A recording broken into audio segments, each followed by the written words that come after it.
Hello and welcome to ashford.com. You are watching an interesting video on prenatal exposure to phthalates.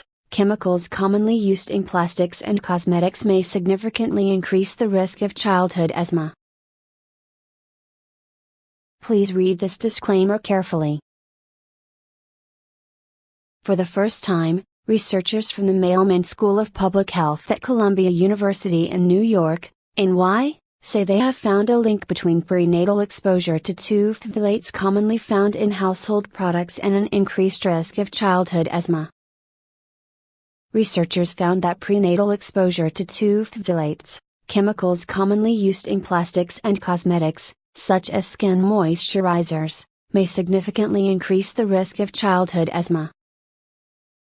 The findings were recently published in the journal Environmental Health Perspectives. Asthma is one of the most common long-term diseases in childhood, affecting around 6.8 million children in the U.S. According to the research team, including senior author Dr. Rachel Miller, past studies have suggested that childhood exposure to phthalates, a group of chemicals commonly used in plastics, cosmetics and other products, can increase asthma risk. They note, however, that there is increasing evidence that prenatal exposure to certain chemicals can affect children's lung development and respiratory health, but researchers have yet to look at how prenatal exposure to phthalates influences children's risk of asthma. In this latest study, the team wanted to find out. The team analyzed 300 women and their children who were a part of the Columbia Center for Children's Environmental Health Study. The women were enrolled in the study between 1998 and 2006 while they were pregnant.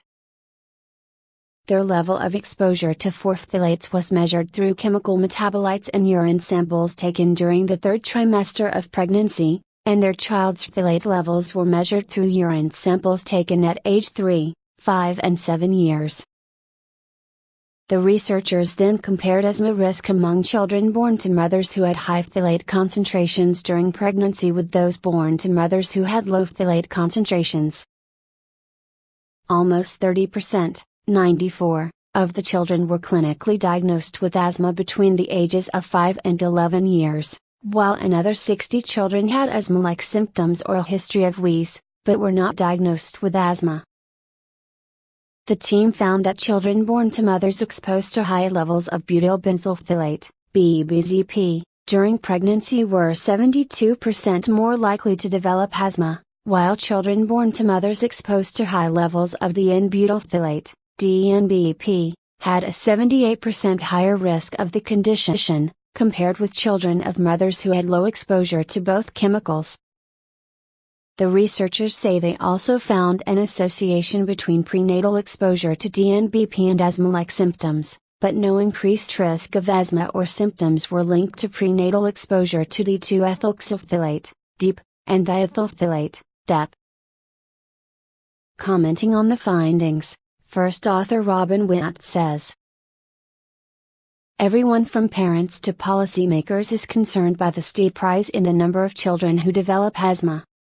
Our goal is to try and uncover causes of this epidemic so we can better protect young children from this debilitating condition. Our study presents evidence that these two phthalates are among a range of known risk factors for asthma. Phthalates are used in an array of products we are exposed to every day, including perfumes, insect repellents, plastic food containers, cosmetics, shower curtains, and even steering wheels and dashboards, producing the new car smell many of us are familiar with.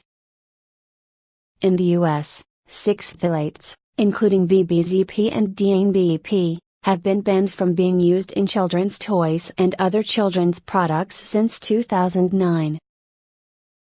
But given the widespread use of phthalates in other products, Dr. Miller says it remains very difficult to avoid exposure to them and notes there have been no attempts to alert pregnant women to the risks of such exposure. The fetus is extremely vulnerable during pregnancy, she says. While it is incumbent on mothers to do everything they can to protect their child, they are virtually helpless when it comes to phthalates like BBZP and DNBP that are unavoidable. If we want to protect children, we have to protect pregnant women.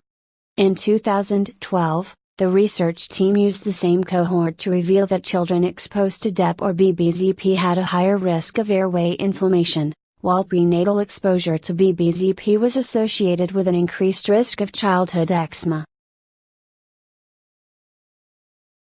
References.